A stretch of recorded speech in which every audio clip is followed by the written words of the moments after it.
Puisque Chantal est là, on peut...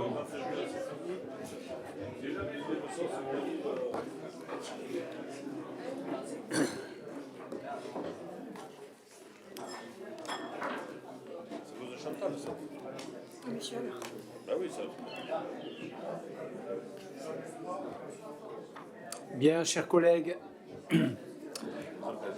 avec la ponctualité qui est la nôtre, nous ouvrons cette séance. Et je dois tout d'abord excuser Marie César qui donne pouvoir à Mme Michèle Munoz Aduriaga, Claudie Roman donne pouvoir à M. Louis Izaguirre et Pascal Destruot donne pouvoir à Mme Hélène Iribarren.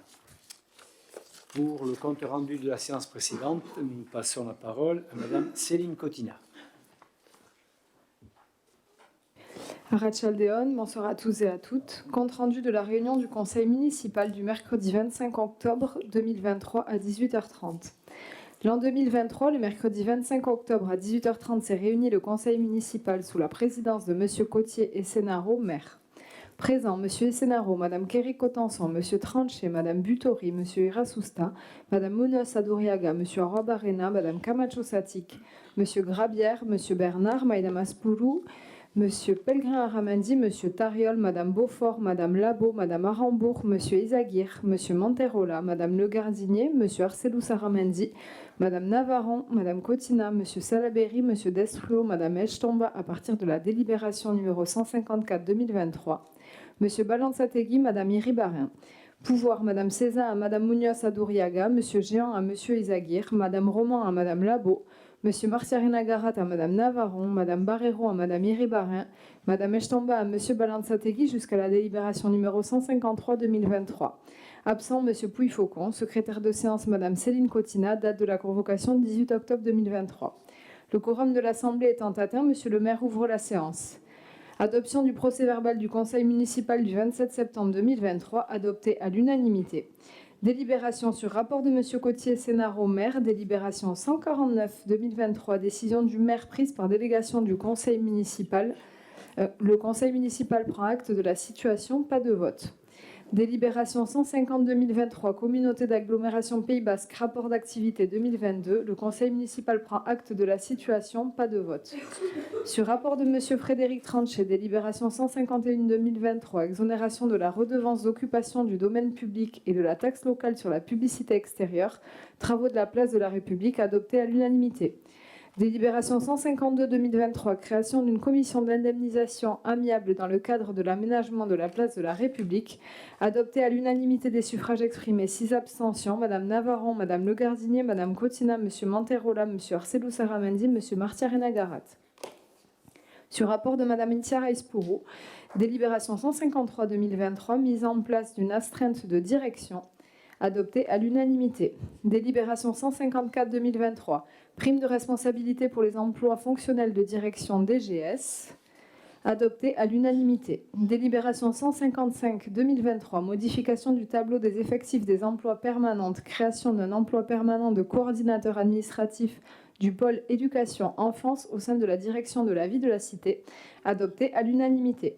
Sur rapport de Mme Nicole Butori, délibération 156-2023, association Ayako Aria, subvention exceptionnelle, adoptée à l'unanimité.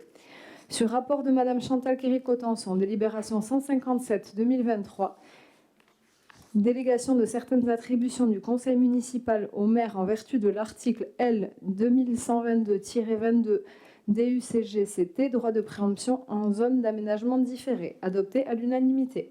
Délibération 158-2023, délégation du droit de préemption ZAD de M. le maire à l'EPFL pour l'acquisition du site touristique, adopté à l'unanimité.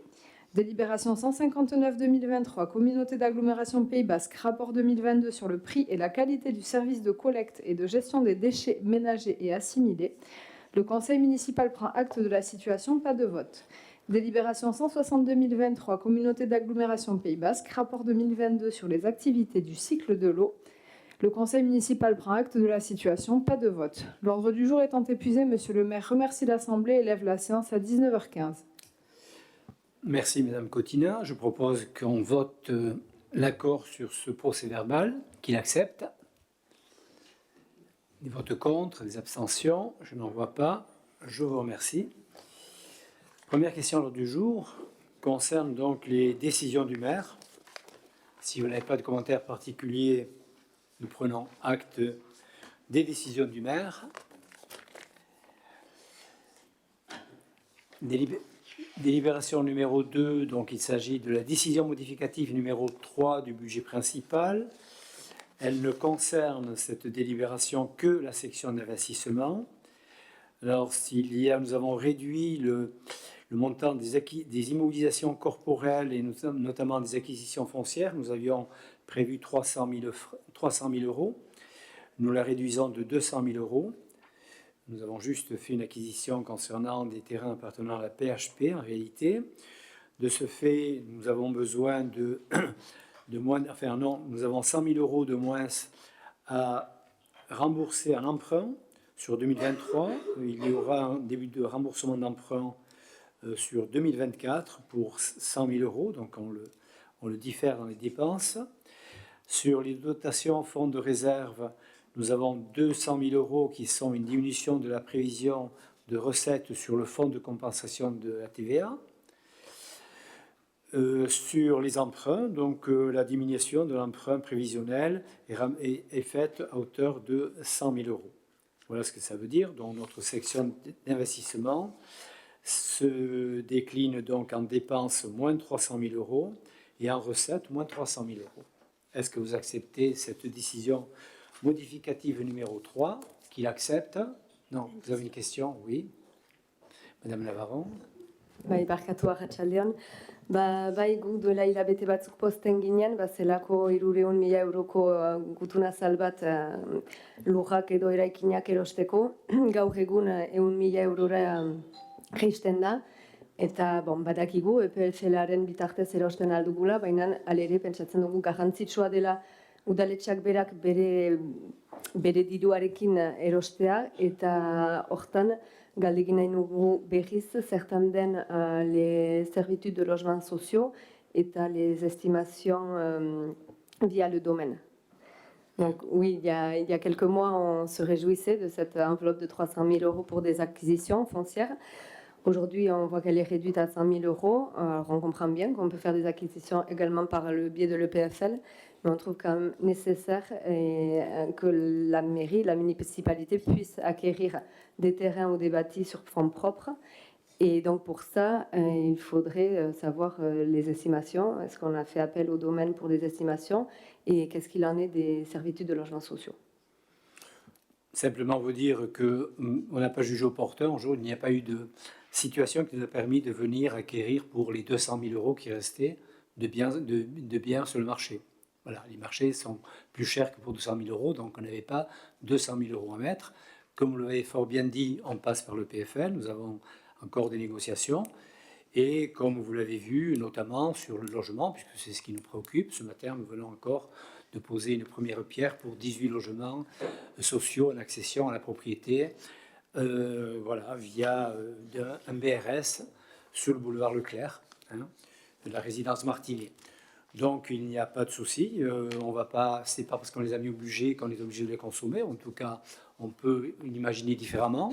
C'est ce que nous faisons. Donc, batzuetan ez du balio egin, eta gu pentsatu dugu momentu honetan ez du balio egiteko. Beste moldeak die, beste gauzak egiteko. Voilà. Y a-t-il d'autres explications? Il n'y en a pas. Qui l'accepte? Qui vote contre? Je vous remercie. On s'abstient, d'accord.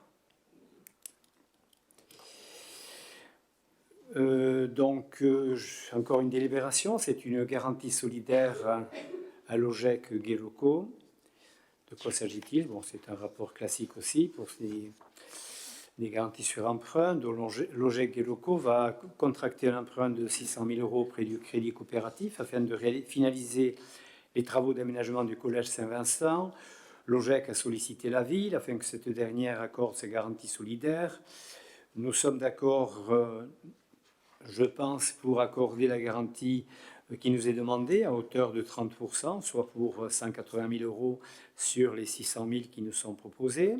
Pour le remboursement de toute somme due en capital, intérêt, intérêt de retard, indemnité, frais accessoires évidemment au titre de l'emprunt d'un montant en principal total de 600 000 euros.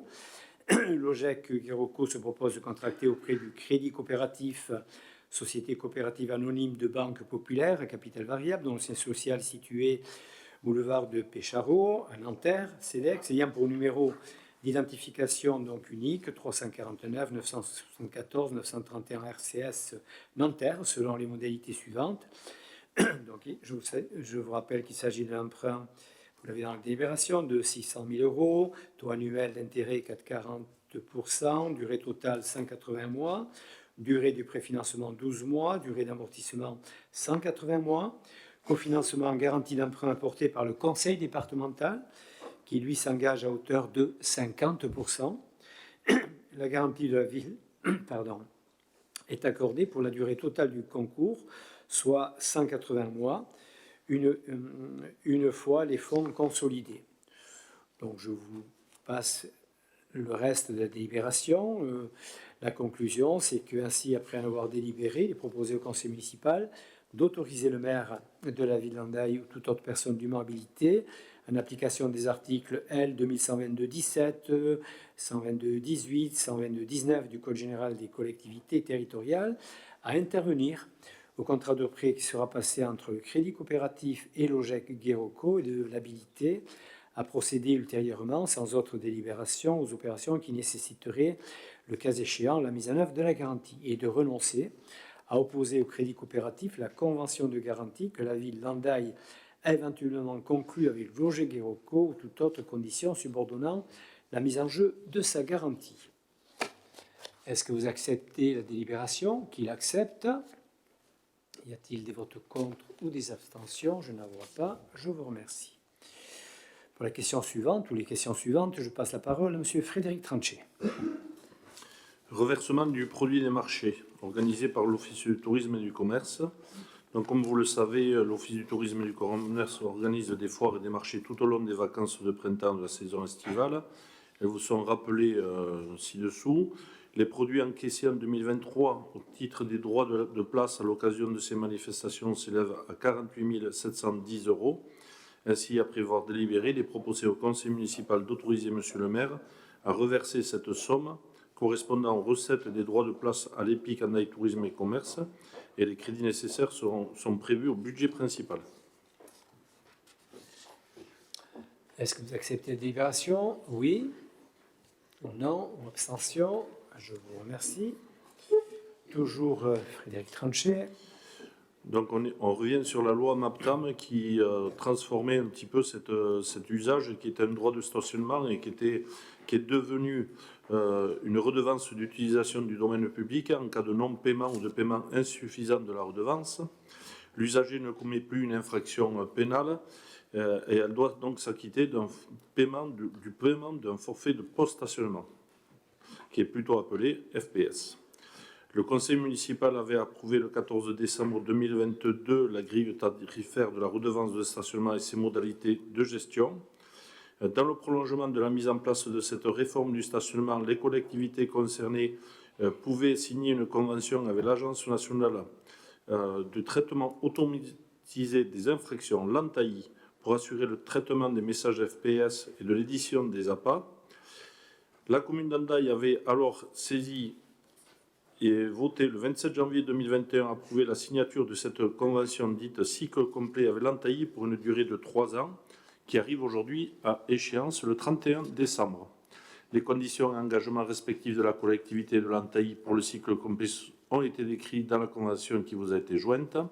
La convention a également pour objet de régir l'accès au système informatique du service de forfait de post-stationnement de l'ANTAI, service FPS ANTAI, et d'en définir les différentes modalités et conditions d'utilisation. Au regard du Code général des collectivités territoriales, de la loi de modernisation de l'action publique territoriale et d'affirmation des patrimoines, vu le décret du 29 mars 2011 modifié portant création de l'ANTAI, vu la délibération du 19 septembre 2017 instaurant le principe d'un forfait de post-stationnement, vu la délibération du 27 janvier approuvant la convention cycle complet, considérant que l'Antaï a été désigné par la loi pour l'émission de titres exécutoires de recouvrement des FPS majorés et que les collectivités territoriales doivent obligatoirement conventionner avec elle, considérant qu'il est souhaitable pour les usagers qu'il y ait une continuité de qualité de traitement entre les FPS d'une part et les FPS majorés d'autre part, considérant que l'Antaï bénéficie d'une expertise en la matière, qu'elle est aussi l'opérateur chargé de la gestion des amendes électroniques sur l'ensemble du territoire national, considérant que la ville ne dispose pas des compétences et ressources pour concevoir, produire et gérer les FPS, et qu'aucun opérateur privé ne peut actuellement revendiquer un niveau d'expertise dans ce domaine comparable à celui de l'Antaï au niveau national. Ainsi, après avoir délibéré, il est proposé au conseil municipal d'approuver les termes de la convention cycle complet, jointe en annexe, et d'autoriser Monsieur le maire à signer la convention précitée et tous les autres documents permettant la bonne exécution de la présente délibération. Bien. Est-ce que vous acceptez la délibération? Oui. Non. Abstention. Je vous remercie. Toujours Monsieur Tranchet. Commerçant du quartier de la plage, donc c'est un dispositif que vous connaissez bien, qui a pour vocation à libérer de l'espace pour nos commerçants dans l'enceinte du stade Ondarreit sur Elis Acilio.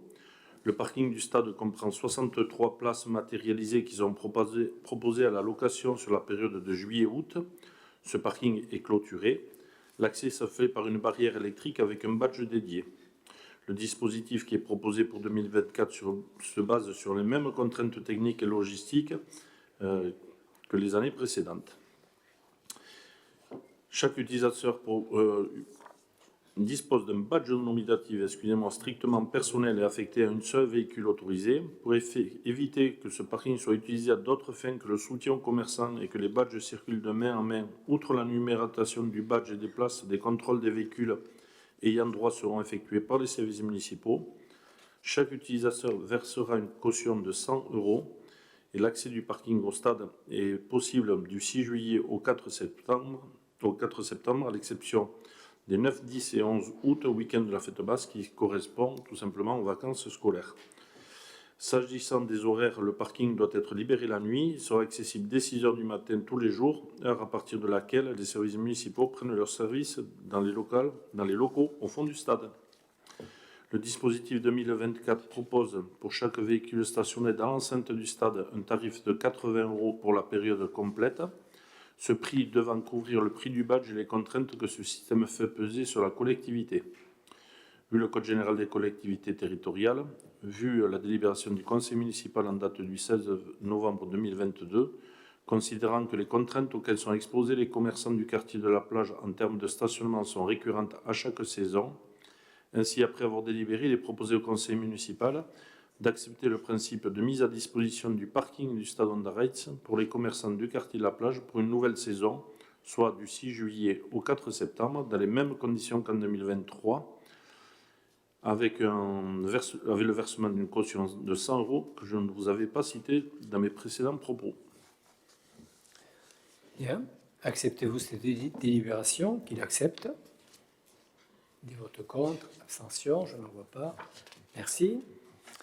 Toujours M. Tranchet. Donc en fin d'année, on se doit, comme l'exige la réglementation, de voter les redevances d'occupation du domaine public pour les activités commerciales. Et à ce titre, il y a nécessité de définir les montants des redevances applicables à compter du 1er janvier 2024. Donc il n'y aura pas d'évolution tarifaire particulière. C'est des petits compléments proposés par nos services en fonction des vécus de cette année et des tarifs bien souvent que nous n'avions pas. Donc on avait une activité artistique à facturer sur les autres secteurs que le boulevard de la Mer, donc il a été mis à 3,50 € et gratuit si c'était une association à but non lucratif ou artiste sans caractère commercial. Il était proposé donc sur la page, je vais y venir, il n'y a pas beaucoup de modifications. Sur la dernière, des tarifications concernant les déménagements de 16 et 55 €, les évolutions, et les routes barrées pour livraison de matériaux au montage de grues avec un prix à la journée. Voilà. Ainsi, après avoir délibéré, il était proposé donc au conseil municipal de fixer les redevances d'occupation du domaine public à titre commercial à compter du 1er janvier 2024, conformément à l'ensemble du tableau ci-dessus. Bien, chers collègues, êtes-vous d'accord? Oui? Non? Abstention? Merci. Et je passe la parole à M. Jean-Michel Robarena.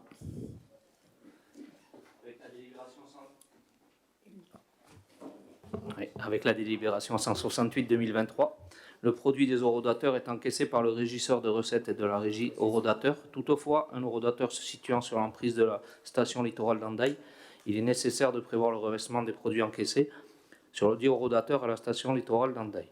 Pour l'année 2023, la recette s'établit à 45 973,30 €. A contrario, seront titrés les frais de fonctionnement de cet horodateur. Toutefois, ceux-ci ne seront définitivement connus qu'à la fin de l'exercice. Ainsi, après en avoir délibéré, il est proposé au conseil municipal d'autoriser M. le maire à reverser la somme de 45 973,30 € correspondant aux recettes de l'horodateur et à titrer les frais de fonctionnement de cet horodateur dès qu'ils seront déterminés. Est-ce que vous êtes d'accord? Oui, pardon. Xavi. Monsieur Xavi Et vous Gratte. Nandeli, bonjour à toutes et à tous. Je ne ferai qu'une seule prise de parole qui vaut pour cette délibération, mais qui concerne aussi la suivante. Évidemment, nous nous réjouissons que les recettes des horodateurs soient reversées à leur budget annexe respectif.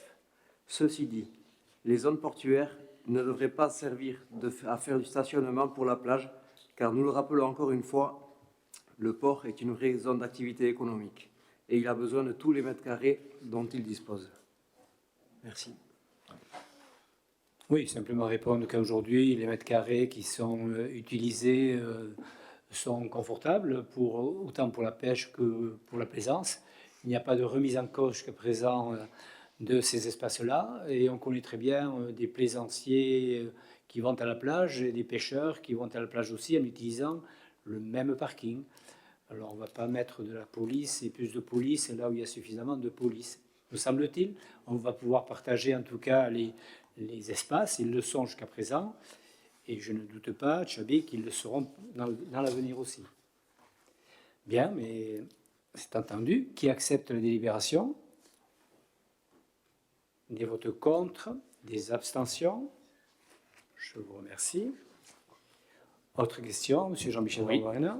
Délibération 169-2023, donc même principe que la délibération précédente, avec cette fois-ci les horodateurs se trouvant sur les emprises des ports de plaisance et de pêche qu'il convient de reverser sur leur budget annexe.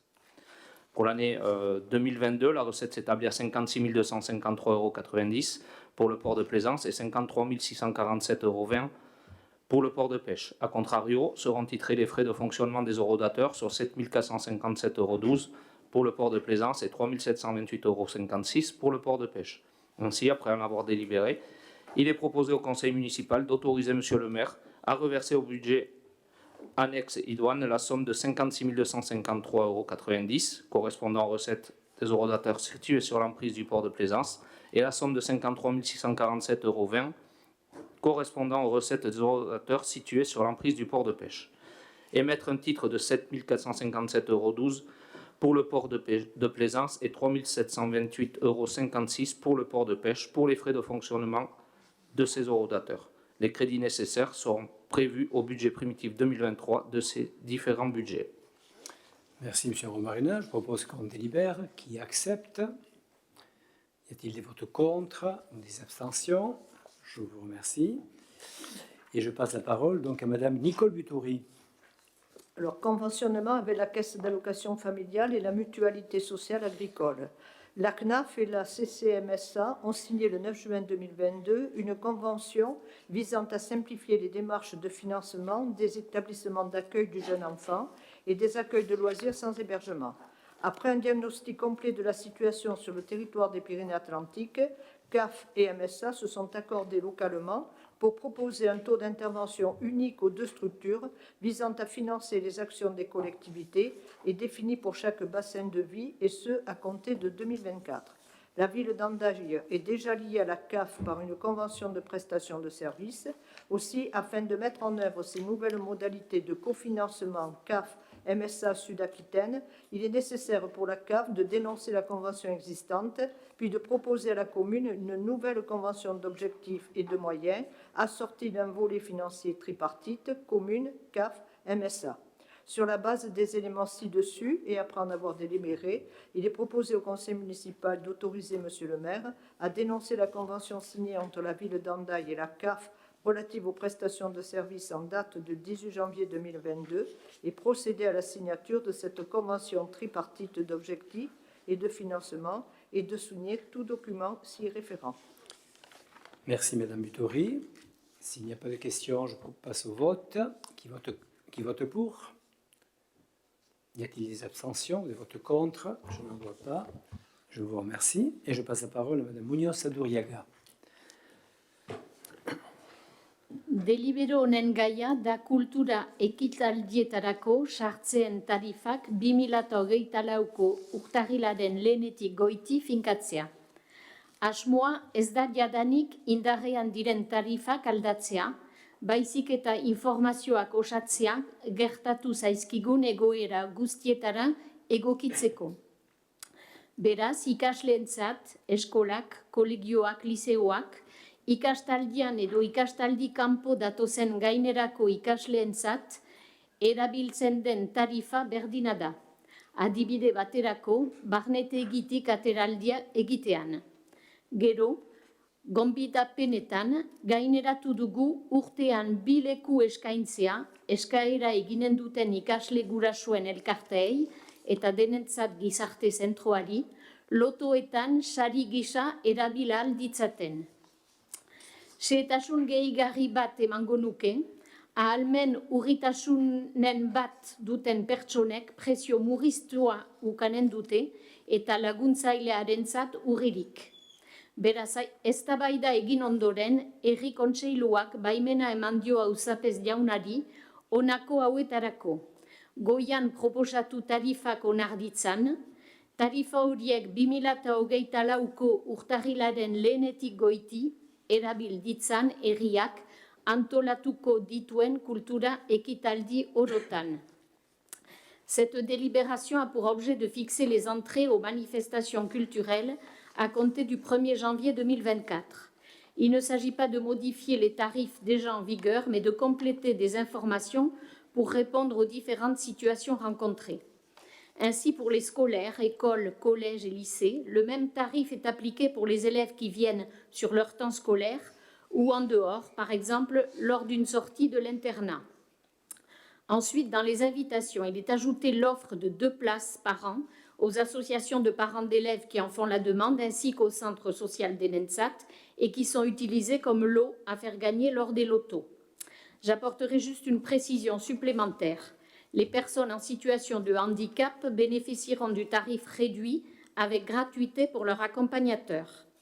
Ainsi, après en avoir délibéré, le conseil municipal autorise Monsieur le maire à approuver les tarifs proposés ci-dessus et à appliquer ces derniers à compter du 1er janvier 2024 pour toutes les manifestations culturelles que la ville sera amenée à organiser. Bien. Y a-t-il des questions? Il n'y en a pas. On passe au vote. Qui accepte? Vote contre ou abstention? Je ne vois pas. Merci. Beris. Yes. Delibero honen gaia da diru laguntza eskariak 2024ko kultura proiektuetarako. Urtero bezala, hainbat diru laguntza eskatuko zaie Eskualde Kontseiluari, Departamendu Kontseiluari eta Euskal Elkargoari kultura sasoia eta antzerkiaren maiatza diruztatzeko. Honako hauek proposatzen dizkizuet. Eskat diezazko zuen 2024 urterako eskualdeari 40.000 euro arte proiektua diruztatzeko, hurbileko kultura lekuak delakoaren kontura eta 15.000 euro antzerkiaren maiatza festivalerako kultura ekitaldien kontura. Eskat diezaio zuen departamenduari 3 urtetarako hitzarmena egin dezan gurekin eta 10.000 euroko diru laguntza bat eman diezagun 2024 lurralde lankidetzako proiekturako. Eska diezazkio zuen Euskal Elkargoari oraindik zehazteke ditugun kopuruak. Baimena eman diezaio zuen auzapez jaunari, kultura proiektu horiei loturiko dokumentu oro sina dezan. Cette délibération a pour objet des demandes de subventions pour les projets culturels 2024. Comme tous les ans, plusieurs subventions seront sollicitées du Conseil régional, du Conseil départemental et de la communauté d'agglomération pour le financement de la saison culturelle et du Mai du théâtre. Je vous propose de solliciter pour l'année 2024 la région à hauteur de 40 000 € pour le financement du projet artistique au titre des lieux culturels de proximité et de 15 000 € pour le Mai du théâtre au titre des manifestations culturelles, de solliciter le département pour un conventionnement sur 3 ans et une subvention pour l'année 2024 à hauteur de 10 000 € pour le projet de coopération territoriale, de solliciter la communauté d'agglomération pour les montants qui restent à définir, et enfin d'autoriser Monsieur le maire à signer tout document se rapportant à ces projets culturels. Merci Madame Muñoz de Briega. Y a-t-il des questions? Je n'en vois pas. On passe au vote. Qui accepte? Vote contre ou abstention? Je vous remercie. Je passe la parole à Madame Itzia Ispourou. Recensement de la population, création des postes d'agents recenseurs. Le mode actuel de recensement de la population est applicable depuis 2004. Il consiste pour les communes de plus de 10 000 habitants en un recensement partiel de la population chaque année. Pour effectuer ces opérations de recensement, il convient de recruter 6 agents recenseurs. Les emplois seront pourvus par le recrutement d'agents contractuels en application des dispositions de l'article L332-23-1 du Code général de la fonction publique qui permet le recrutement d'agents contractuels pour faire face à un accroissement temporaire d'activité. Il vous est donc proposé de créer 6 emplois d'agents contractuels à temps complet recrutés pour le recensement de la population qui aura lieu du 18 février au 24 février 2024. Ceux-ci seront rémunérés sur la base de l'indice brut 397 de la fonction publique.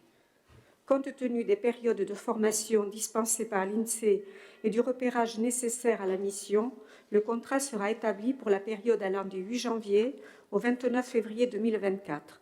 Les frais de carburant sont inclus. Une prime de fin de mission de 250 € brut sera octroyée aux agents lorsque le taux de retour des feuilles de logement sera inférieur ou égal à 99%. Supérieur. Ainsi, après en avoir délibéré, il est proposé au conseil municipal d'autoriser Monsieur le maire à recruter des contractuels pour effectuer les missions décrites ci-dessus, fixer la rémunération du contrat tel que défini ci-dessus, signer les contrats de travail correspondant à ces emplois. Il est précisé que cette dépense sera imputée au compte budgétaire chapitre 012, article 64 131. Merci Madame Ispourou. Y a-t-il des questions? Je n'en vois pas. On passe au vote. Qui accepte? Vote contre ou abstention? Je vous remercie. Toujours Madame Itzia Ispourou. Lanpostu iraunkorren taularen aldaketa, lanaldi osoko euskara proiektu buru lanpostu bat sortzea. Auzapezak lanaldi osoko euskara proiektu buru lanpostu iraunkorra sortzea proposatu dio herri kontseiluari garatzen ari den zerbitzu horren beharrei eta zereginei arrapostua eman asmoz. 2023ko ekainaren 29ko deliberamendu batez, herri kontseiluak lanaldi erdiko euskara garatzaile lanpostu bat sortzea erabaki zuen. Kontratatzerako epaimahaia irailaren 14an bil eta ezen hortik emaitzarik atera. Lanpostu hori zeharkakoa egin naiz eta zuzendaritza eta politika publiko orok euskara dimentsio hori bere egin ahal dezan, auzapezak orain aipaturiko lehengo deliberamendu haren bidez sorturiko lanpostu erdi ura estea eta lanaldi osoko proiektuburu lanpostu bat sortzea proposatu dio Herri Kontseiluari. Gutxitzen joanen den diru laguntza emanen du Euskal Hirigune Elkargoak langile horren kontratatzeko. Lehen urtean 15.000 euro emanez eta gero bigarren urtean 10.000 euro eta hirugarrean 5.000. Proposaturiko lanpostua B catégorie proposatuko da. Le maire propose au conseil municipal la création d'un emploi permanent à temps complet de chef de projet Euskara afin de répondre aux besoins et aux missions de ce service en développement. Par délibération du 29 juin 2023, le conseil municipal avait décidé de la création d'un poste à mi-temps de développeur de la langue basque. Le jury de recrutement réuni le 14 septembre s'est avéré infructueux. Dans un souci de donner une dimension transversale à ce poste et afin que chaque direction et politique publique puisse intégrer cette dimension langue basque, le maire propose au conseil municipal de fermer le demi-poste créé par la délibération précitée et d'ouvrir un poste à temps complet de chef de projet. Une subvention dégressive sera accordée par la CAPB pour le recrutement de cet agent avec 15 000 euros la première année, puis 10 000 en N+1 et 5 000 en N+2. L'emploi proposé sera créé en catégorie B. Cet emploi permanent pourra être pourvu par le recrutement d'un fonctionnaire en application du principe général posé à l'article L311.1 du Code général de la fonction publique, par dérogation par le recrutement d'un agent contractuel en application des dispositions de l'article L332.8.2 du Code général de la fonction publique. Les contrats de travail sont conclus pour une durée déterminée maximale de 3 ans, renouvelable par reconduction express dans la limite de 6 ans. Si à l'issue de cette durée de 6 ans, le contrat est reconduit, il l'est par décision express et pour une durée indéterminée. Dans l'hypothèse du recrutement d'un agent contractuel, l'emploi pourrait être doté d'un traitement afférent à un indice brut compris entre 401 et 707. La rémunération sera déterminée en fonction du niveau de diplôme, de l'expérience professionnelle et de la qualification de la personne recrutée. Le cas échéant, la rémunération comprendra les primes et indemnités prévues par délibération du conseil municipal du 23 février 2022. Ainsi, après en avoir délibéré, il est proposé au conseil municipal d'autoriser Monsieur le maire à décider de la création à compter du 1er février 2024 d'un emploi permanent à temps complet, de la fermeture du demi-poste de développeur langue basque créé par délibération du 29 juin 2023. Préciser que cet emploi pourra être pourvu par le recrutement d'un fonctionnaire ou d'un agent contractuel, à signer tous les documents relatifs à ce dossier et de procéder au recrutement. Les crédits suffisants sont prévus au budget de l'exercice. Merci, Madame Roy. Y a-t-il des... Oui. Vous avez la parole. Esker. Bai, orduan lanpostu sortze hori beharrezkoa da, eta premiazkoa da différents acteurs locaux du monde de l'Euskara. Jean-Baptiste, devant, oui. Jean-Baptiste.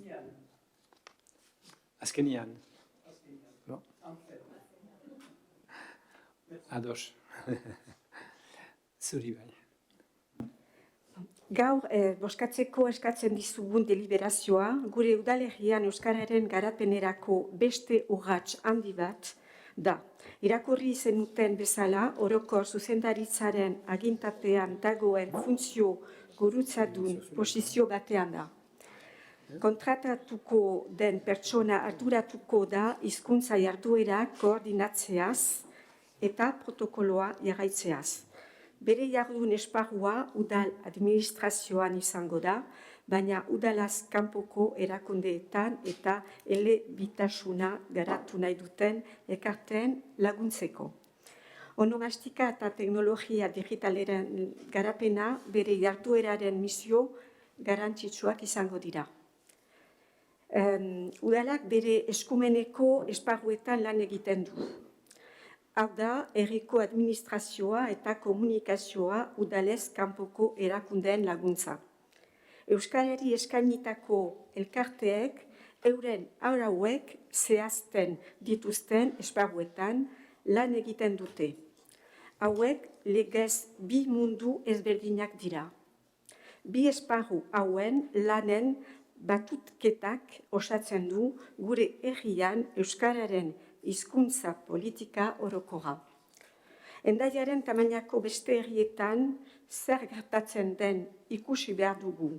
Udalez kanpoko batzorde batek ez digu utziko gure herrian euskara politika hobeto eta azkarago garatzen.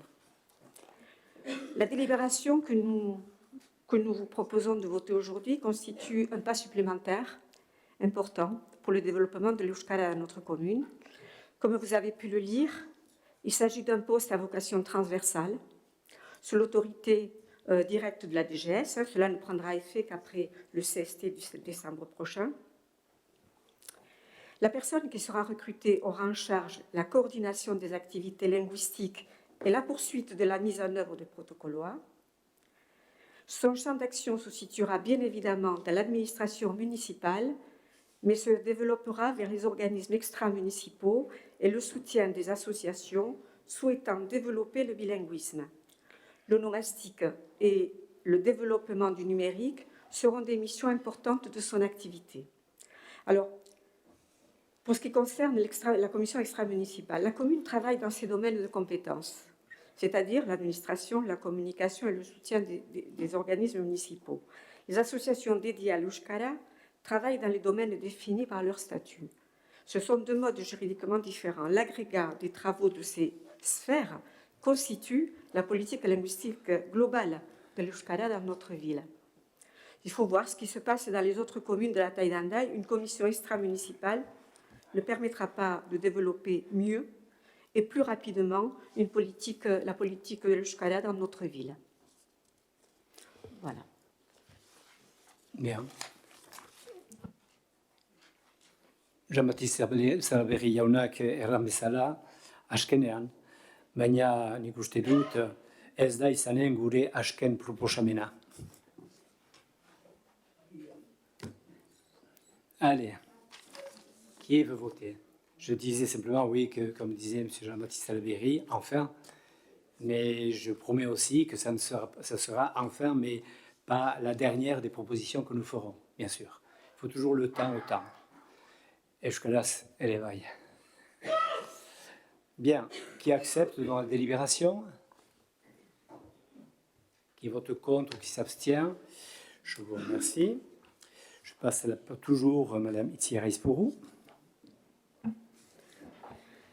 Association Littoral Basque Euskal Itsasbastera. Depuis 2011, l'association Littoral Basque Euskal Itsasbastera, labellisée CPIE Littoral Basque et la ville d'Andaï, agissent de concert pour porter une valorisation scientifique et culturelle des différents volets de la transition écologique et du développement durable sur le territoire de la commune d'Andaï. Au cours des années, en s'appuyant notamment sur les espaces naturels de la commune, le CPIE Littoral Basque a développé, au bénéfice de publics très divers, scolaires de la maternelle à l'université, accueil de loisirs, adultes, publics spécifiques, des programmes d'action en matière d'éducation à l'environnement, d'éducation artistique et culturelle, de médiation scientifique, de suivi naturaliste et d'accompagnement de démarches durables. Au regard de l'intérêt de développer et favoriser l'animation du territoire sur les thèmes de la transition écologique, de l'environnement, de la biodiversité et du développement durable, une convention d'objectifs et de moyens est établie entre le CPIE Littoral Basque et la ville d'Andaï. Afin de répondre aux objectifs communément identifiés, cette convention définit les actions et les programmations devant être mise en œuvre par le CPIE Littoral Basque, ainsi que l'appui technique et financier pouvant être apporté par la ville d'Hendaye. Conformément à la convention d'objectifs et de moyens signée le 26 juillet 2023 entre la commune d'Hendaye et l'association CPIE, et notamment son article 4.3.2, il est proposé au conseil municipal d'attribuer au CPIE une subvention de 20 601 € pour leur permettre la réalisation de ces missions jusqu'à la fin de l'année 2023.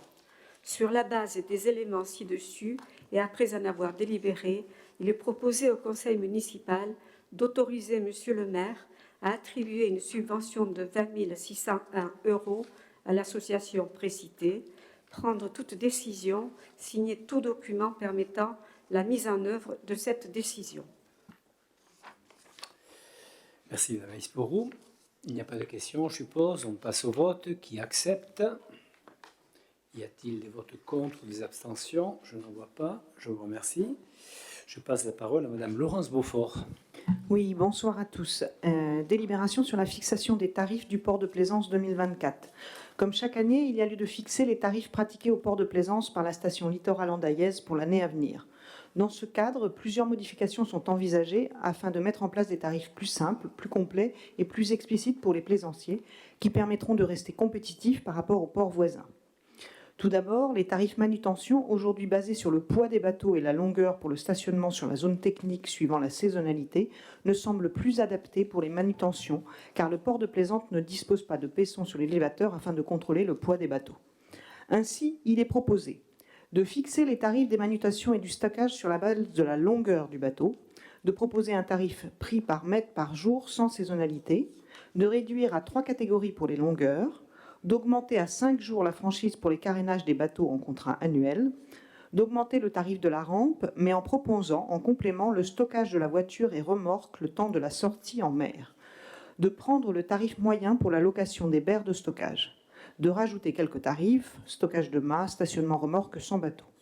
Concernant les abonnements annuels, une hausse de 4% des tarifs est proposée au regard de l'inflation et des surcoûts énergétiques, notamment auxquels la station littorale andaillaise est confrontée. Ainsi, après en avoir délibéré, il est proposé au conseil municipal d'approuver les éléments modificatifs ci-dessous exposés, de fixer les tarifs et droits d'usage pour l'année 2024, tels que figurant en annexe de la présente délibération. Merci, Mme Beaufort. M. Tchabi-Martiarena.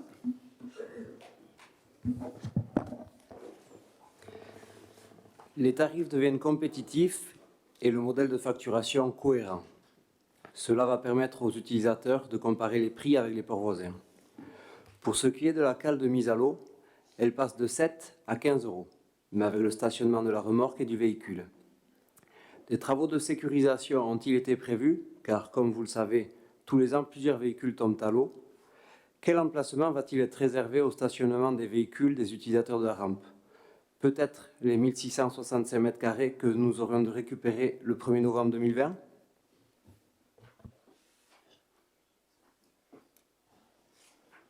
Madame Guéry vous répond. Oui, donc Monsieur Martirena, il serait bon que vous assistiez au GT-Port puisque nous travaillons sur les sujets au GT-Port. Donc voilà, c'est difficile de débattre de tout ça, des éléments techniques, des surfaces. En conseil municipal, c'est vraiment pas le lieu. Donc je vous invite à venir au prochain GT et on en parlera avec grand plaisir. Bien. Y a-t-il d'autres questions? Oui, M. Martiarena, oui. Non, je voulais juste dire que les GT, c'est bien, mais encore faut-il pouvoir ne pas travailler pour y aller. Voilà. Personne ne dit autre chose, M. Martiarena. Voilà, c'est les contraintes de chacun et chacune. Alors malheureusement, vous savez que pour organiser ces groupes de travail, il nous faut la présence des fonctionnaires et les fonctionnaires ne peuvent pas être là systématiquement tous les soirs à partir de 18h. Donc je suis désolée, on est d'accord, mais on ne peut pas faire autrement. On est obligé d'organiser ces réunions en journée. Voilà. Bien, je vous propose donc de voter cette délibération. Êtes-vous d'accord? Oui. Non? Ou abstention? Je vous remercie. Et je passe donc la parole à Madame Chantal Quéricotenson. Donc, lancé le 27 septembre 2018, le programme d'intérêt général, donc le PIG, est un dispositif incitatif d'aide à l'amélioration de l'habitat des propriétaires occupants et bailleurs, couvrant le périmètre de la communauté d'agglomération Pays Basque. Il permet de créer des conditions nécessaires à l'amélioration du parc ancien et en particulier de traiter les situations d'habitat indigne et très dégradées, de favoriser l'autonomie des personnes âgées et handicapées, d'accompagner la rénovation énergétique de l'habitat et enfin développer l'offre locative conventionnée sociale et très sociale. Ce dispositif généraliste de la politique communautaire du parc privé ancien mobilise l'intervention des partenaires suivants en complément de la communauté d'agglomération Pays Basque, que sont l'ANA, le Conseil départemental 64, la CAF des Pyrénées-Atlantiques, Procivis Aquitaine Sud et la Fondation Abbé Pierre. Aussi, la ville d'Hendaye intervient de manière volontaire en complément au financement des projets des propriétaires dont le cadre est précisé dans la convention partenariale signée avec la communauté d'agglomération le 26 novembre 2018, qui a été jointe en annexe. Pour la commune d'Hendaye, le résultat global du PIG Pays Basque sur les 5 années 2019-2023 est le suivant. Nous avons donc 42 logements de propriétaires occupants financés et un logement conventionné financé pour un propriétaire bailleur. Et 8 dossiers sont en cours d'étude. Compte tenu de ce dispositif et du succès de ce dispositif, la CAPB a souhaité proroger le PIG d'une année supplémentaire, donc jusqu'au 30 novembre 2024. Ainsi, selon les modalités déjà existantes, il vous est proposé de poursuivre le partenariat afin de continuer à agir en faveur de l'amélioration de l'habitat à Hendaye. Pour rappel, la commune soutient le programme d'intérêt général afin d'optimiser l'effet levier des financements publics à destination des propriétaires du parc privé, d'accompagner les propriétaires occupants en finançant à hauteur de 2,5% de la dépense subventionnée par l'ANA le maintien à domicile des personnes âgées et ou en situation de handicap, la lutte contre l'habitat indigne, la rénovation énergétique des logements et d'accompagner le développement de l'offre conventionnée sociale et très sociale à hauteur de 2,5% de la dépense subventionnée par l'ANA. En plus de son accompagnement financier réalisé dans le cadre du PIG, la ville a décidé de lutter contre la vacance des logements en incitant financièrement les propriétaires à remettre les biens inoccupés depuis plus de 2 ans sur le marché du logement conventionné social. Donc, après en avoir délibéré, il vous est proposé d'autoriser Monsieur le maire à soutenir le programme d'intérêt général, de reconduire ce dispositif pour une année supplémentaire et enfin de signer la convention de partenariat. Y a-t-il des questions? Je n'en vois pas. On passe au vote. Qui accepte? Y a-t-il des votes contre, des abstentions? Je vous remercie. Toujours Madame Chantal Carré-Cotenson. Nous changeons complètement de sujet. Donc la ville souhaite rendre hommage à Monsieur Raphaël Lassalette, maire d'Hendaye, pendant 20 ans et conseiller général des Pyrénées-Atlantiques pour le canton d'Hendaye, décédé le 31 mars 2021. Il a largement contribué au rayonnement de notre ville et toujours œuvré pour le bien commun, que ce soit dans sa vie politique ou dans sa vie professionnelle, en tant qu'instituteur puis enseignant au sein du Collège d'Irandats. L'engagement, l'éducation et la bienveillance font partie des nombreuses valeurs fortes qu'il a portées au travers des projets et des actions qu'il a menées sur le territoire hendaillais. À ce titre, et avec l'accord de la famille, il nous a semblé comme une évidence de renommer la rue des Réservoirs en rue Raphaël Lassalette. Et c'est la proposition que nous vous avons faite lors de la dernière commission des travaux. Pour rappel, la dénomination et le numérotage des voies communales relèvent de la compétence du conseil communal qui, dans le cadre de ses attributions prévues par l'article L. 2121-29 du CGCT, règle par ses délibérations les affaires de la commune. Donc, chers collègues, après en avoir délibéré, il vous est proposé d'autoriser Monsieur le maire à renommer la rue des Réservoirs, telle que définie sur le plan qui a été annexé à la présente délibération, en rue Raphaël Lassalette, et de prendre toutes les dispositions ou signer tout acte permettant la mise en œuvre de cette décision. Bien. Avez-vous des questions? Je n'en vois pas. On passe au vote. Qui accepte? Qui vote contre ou qui s'abstient? Je vous remercie. Autre question, Madame Chantal Kéré-Cotenson. Ce soir, la ville a également souhaité rendre hommage à Marichou Anatole, membre du réseau Comète Rouge et résistante lors de la Deuxième Guerre mondiale. Marichou Anatole s'est engagée pour la liberté et contre le nazisme.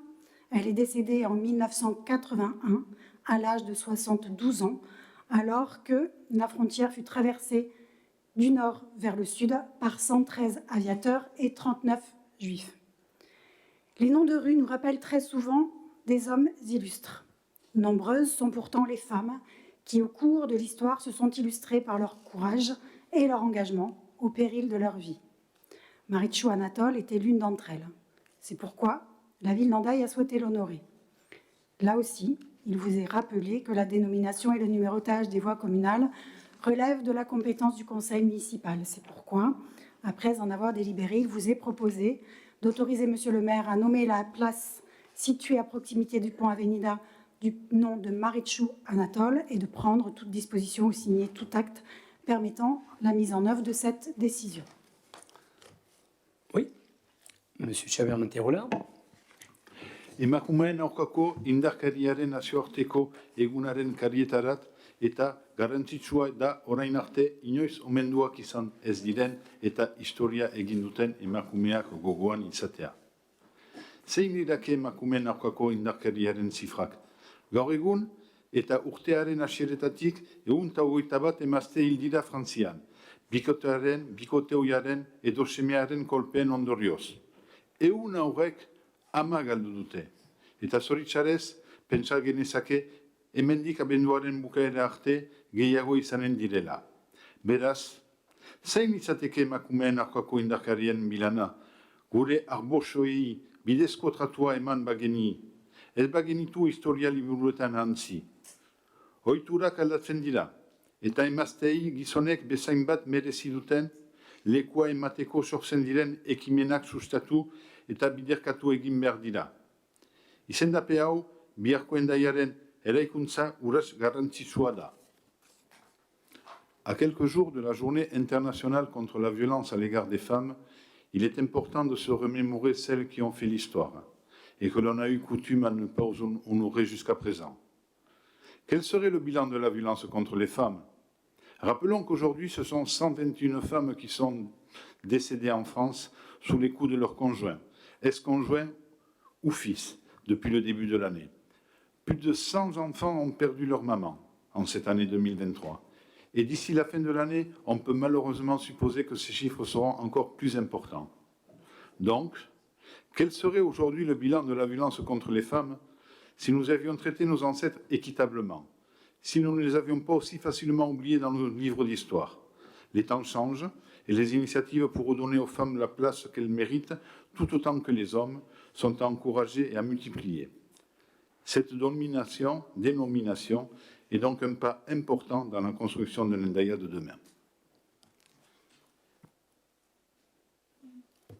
Juste pour ajouter, je ne sais pas si vos collègues vous l'ont évoqué ou si vous avez lu le compte-rendu de la dernière commission des travaux, nous avons entamé un gros travail sur la nomination des rues et évidemment, nous donnerons une large part aux femmes dans cette nouvelle nomination de rue. Voilà.